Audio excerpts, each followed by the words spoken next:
For over a century, the same headline keeps coming back. Noah's Ark has been found, high on a frozen mountain, buried under ice, caught in old expedition photos, hidden in a strange, boat-shaped formation. The images spread, the headlines explode, people get excited, and then, almost every time, the evidence falls apart. So why does this keep happening? And if Noah's Ark really existed, what would actual evidence look like?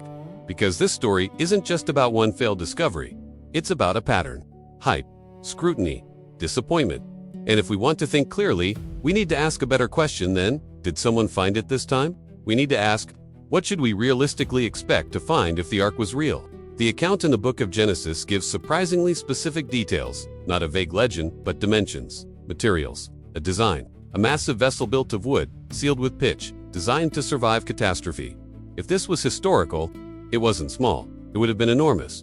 But here's the catch. Something being massive in the ancient world does not guarantee it survives in recognizable form today. That distinction matters, because the Bible doesn't say the ark landed neatly on one famous peak. It says it came to rest on the mountains of Ararat, a region, not a single summit. Which means from the very beginning, the search area was never as simple as people imagine. And over time, the claims start to sound familiar. Wooden beams under ice, mysterious cavities, boat-shaped outlines, unusual scans. Every time, the same surge of hope. This could be it, and this is where almost every Noah's Ark claim follows the same pattern. The excitement comes first. Then comes the scrutiny. Documentation is incomplete. Samples don't hold up. Dates don't align. Natural explanations make more sense. And the discovery fades. That brings us to the most famous site of all, the Durupinar Formation in eastern Turkey. If you've looked into Noah's Ark at all, you've probably seen it. A massive, boat-shaped outline in the ground. At first glance, it's compelling. The shape looks right. The size feels close. It's easy to see why it captures attention. But this is where the conversation often goes off the rails.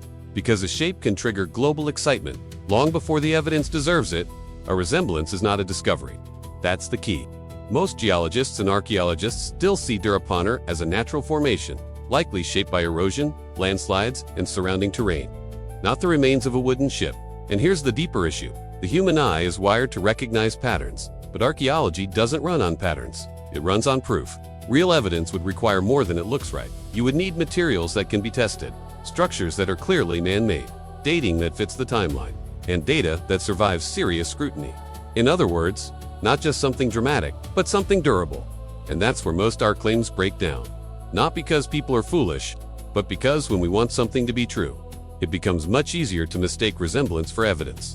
That's not just an archaeology problem. That's a human problem. Now, to stay fair, the absence of confirmed evidence is not the same as proof the ark never existed. Wood decays, ice shifts, glaciers grind, mountains change. If the ark existed thousands of years ago, it may not survive in any recognizable form today. That's a completely reasonable possibility. And there's another layer that keeps this conversation alive. Flood stories appear across ancient cultures. Different details, different perspectives, but often the same core memory. Destruction, survival, renewal. That doesn't automatically prove Genesis, but it raises a serious question. Why does the memory of a catastrophic flood echo so widely? So has Noah's Ark been found? Not in any way that has convinced the broader archaeological community. The strongest claims haven't held up, and the most famous sites remain deeply contested.